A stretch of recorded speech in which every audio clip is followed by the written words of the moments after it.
কি বলেন?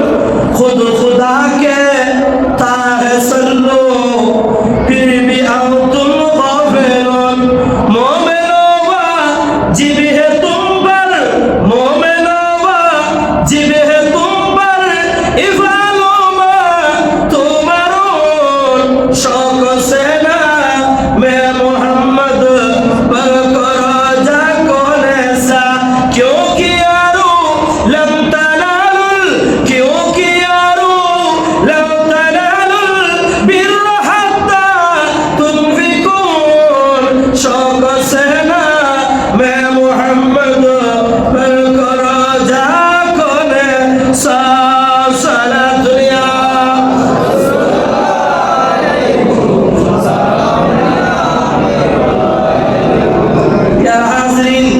আল্লাহ রাস্তার মধ্যে দান করলেন, আপনি 100 টাকা দান করেছেন, এগুলো কখনো বিদা যাবে না।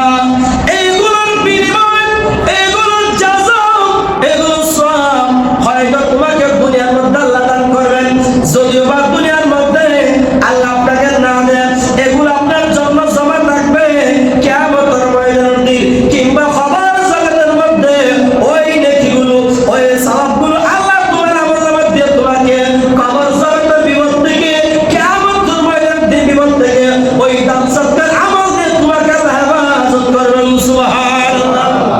জাহান্নামী বলে জান্নাতি বানিয়ে দিবেন, দুজক বলে দুজক থেকে নিয়ে আপনাকে জান্নাতি বানিয়ে দিবেন। সুবহানাল্লাহ।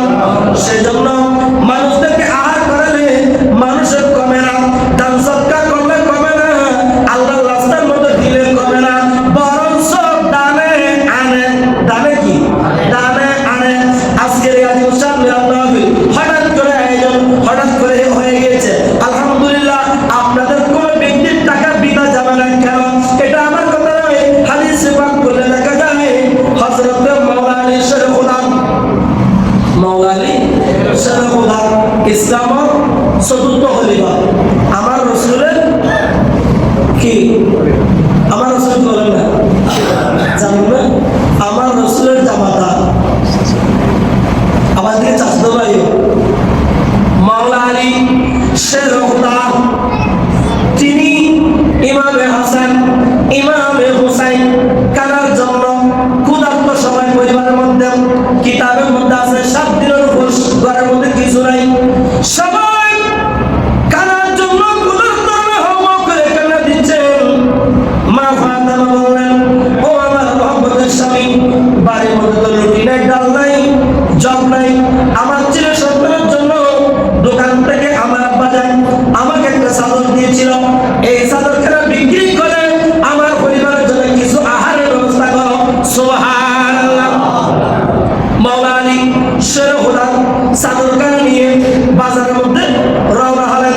যাওয়ার সময় বাজারের মধ্যে নিয়ে যাওয়ার পরে ওই চাদরখানা 6 দিরহাম দিয়ে বিক্রি করে দিলেন। সুবহানাল্লাহ। কয় দিরহাম? বাংলাদেশ হিসেবে 6 টাকা দিয়ে বিক্রি করে দিয়েছেন। কয় টাকা দিয়ে? 6 টাকা দিয়ে বিক্রি করে দিয়েছেন। 6 দিনার দিরহাম দিয়ে বিক্রি করে দিলেন। বিক্রি করে দেওয়ার পর এখন খেয়াল হলো, আমি আমার পরিবারের জন্য আহার ক্রয় করব, আমার পরিবারের জন্য রুটি কিনব, আমার পরিবারের জন্য বউ বাচ্চার জন্য আমি আহার নিয়ে যাব। হঠাৎ করে সামনে একজন ভিক্ষুক পড়ে গেল। ও মাওলানা শের খুদা, আমার পরিবার আজকে অনেক দিন যাবত উপবাস, 7 দিন পর্যন্ত চুলার মধ্যে আগুন জ্বলে না, আপনি চাই আমাকে কিছু দান করতে পারেন? সুবহানাল্লাহ। মাওলানা আলী দুনো চোখের পানি ছেড়ে দিলেন, কিছুই বলেন নাই। যেই 6 দিরহাম দিয়ে চাদর বিক্রি করেছিল, ওই 6টি দিরহাম ওই ভিক্ষুককে দান করে দিলেন। সুবহানাল্লাহ। দেওয়ার পরে মাওলানা আলী শের খুদা বাড়ির দিকে চলে যাচ্ছে, মুখও খাড়া করেন নাই, মাটির দিকে দেখে দেখে বাড়ির মধ্যে চলে যাচ্ছে।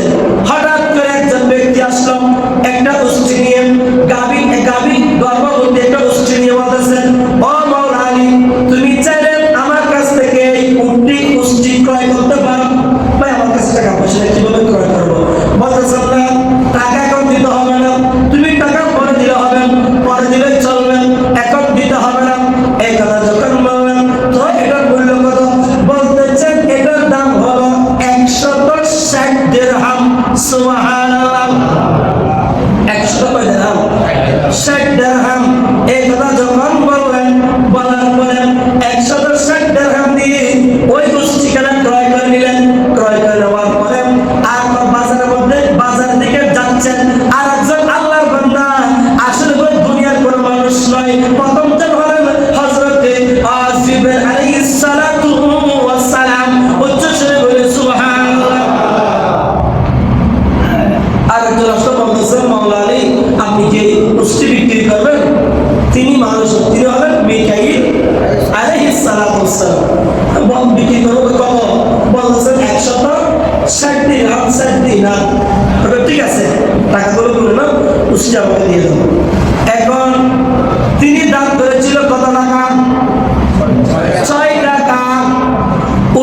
100 টাকা দিয়ে 100 টাকা কি হয়েছিল একটা মূল্য নির্ধারণ করা হয়েছে। এর বাকি যেগুলো তুমি পাবে এগুলো তোমার, ওখানে আমার কোনো দাবি দেওয়া নাই। তুমি আমার কোনো টাকাগুলো আমার 100 টাকা আমাকে দিয়ে দিলে আমি খুশি হয়ে যাবো। সেই ওসটি উনি বিক্রি করেছিল 160 দিরহাম দিয়ে। এখন প্রথম যিনি উটটি এনেছিল ওনার দুনিয়ার কোনো ব্যক্তি না, দুনিয়ার কোনো মানুষ নয়, তিনি আল্লাহর পক্ষ থেকে হযরত জিবরাইল আলাইহিস সালাম। সুবহানাল্লাহ।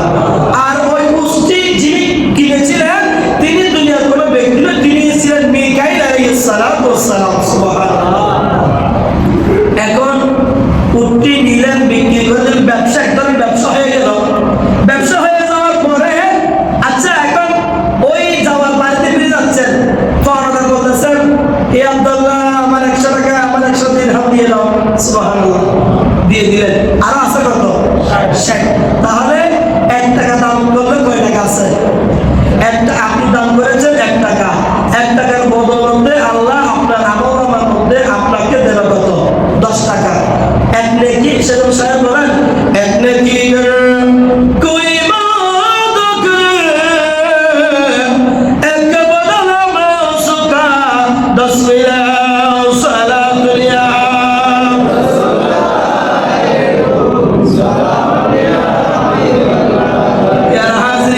দান করেছেন কয় টাকা? 6 টাকা। লাভ হয়েছে কত? 6.60 টাকা। তাহলে আল্লাহ রাস্তার মধ্যে দান করলে কমে নাকি বাড়ে? আবার আয়াতের উদাহরণ মান জা বিরাসুল ফালাহু আশরু আমসালিহা। আল্লাহ পাক রব্বুল আলামিন বলেন কোন ব্যক্তি আল্লাহর রাস্তার মধ্যে 1 টাকা দান করলেন, ওই 1 টাকার বদলে আমি লাভ কর কুদরতুল হুদা তাকে আমি 10 টাকা দান করে দেব। সুবহানাল্লাহ। মাওলানা দান করেছে 6 টাকা, লাভ হয়েছে কত টাকা? 60 টাকা। ডাইরেক্ট প্রমাণ না? দুনিয়ার জগতের মধ্যে আপনি দান সত্য করেন, ব্যবসা বাণিজ্য দেখবেন আপনার ব্যবসা বাণিজ্য আল্লাহ রকম দিচ্ছেন, অটোমেটিকলি বাড়তেছে, আপনার মালের জাকাত চলে যাবে, আপনার মাল পবিত্র হয়ে যাবে। এখন আমাদের মাঝে আমরা অনেকে আছি 6000 দান সত্য করতে চাই না। আরে ভাই করেন না, করলে কমবে না, করলে বাড়বে। করলে কি হবে? বাড়বে। দান সত্য আসলে সবাই করতে পারে না, এগুলো তো আল্লাহর পক্ষ থেকে আসতে হয়।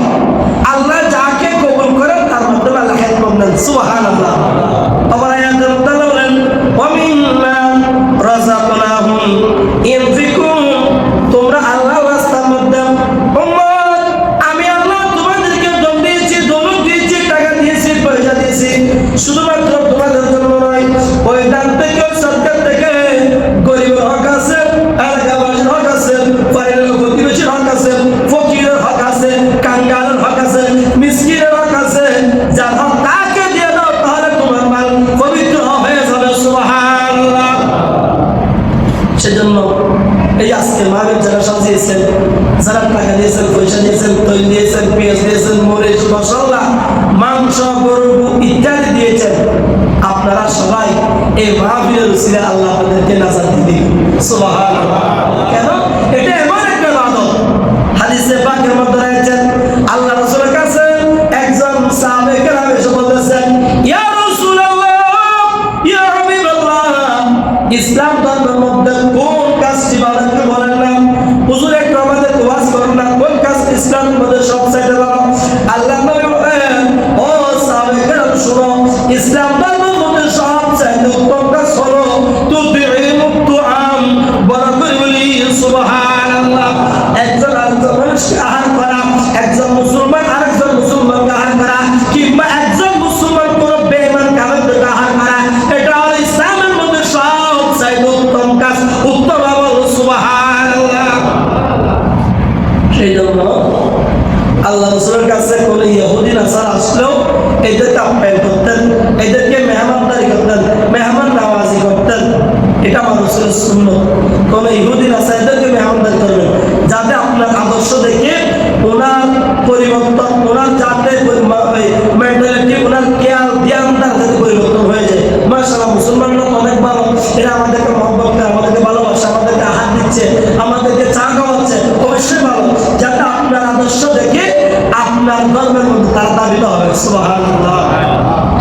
সেই জন্য আজকের মাহফিল গরিব করা হয়েছে, অন্তর থেকে অনেক বড় আয়োজন না, হঠাৎ করে হুজুর আল্লাহ কবুল করেছেন, যারা দিয়েছেন তাদেরকে আল্লাহ কবুল করেছেন, এটা প্রত্যেকের পক্ষে সম্ভব নয়।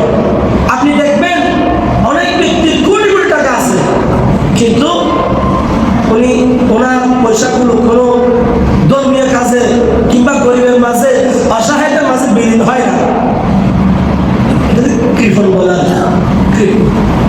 কিন্তু আপনি দান সৎকার করার কারণে আপনার হায়াতের বাজার শেষ হয়ে গিয়েছে, আপনার একটা দান করার কারণে, একটু সৎকার করার কারণে অটোমেটিকলি আপনার হায়াতের জিন্দেগি, আপনার হায়াত বেড়ে যাবে। সুবহানাল্লাহ। এগুলো অসংখ্য হাদিস দ্বারা প্রমাণিত। যাক, আমি এত লম্বা আলোচনা করবো না, আজকে প্রধান আলোচক তিনি চলে আসছেন, উনি আলোচনা করবেন। যেহেতু আমি আজকের সাথে একটু আলোচনা করতেছি, আমার আলোচনাটা আপনারা সবসময় শুনতেছেন, সেজন্য ভালো লাগবে না। কারণ এই আল্লাহ হারায় চাইও না, বউকে যেদিন না হারায় এদিন সাহেবের মাইচের গীত না দেখা ডাড়ি ঘরে এবার যেতে আস্তে আস্তে বেরিয়েছে কি ভাই সাহেবের একটা কিলো থাকে, আগ্রহ থাকে, কারো তার ভুল দেখতে রাখবে, শিখবে গভর্নমেন্ট বোধকে তো নোয়া লাগে পারে, তো কিন্তু দায়িত্ব নিতে আসে হিসেবে তার কারণ দিচ্ছে না, হন করবো বলে তো নোয়া। যাক, আল্লাহ কবুল কর, আমিন হন। আল্লাহ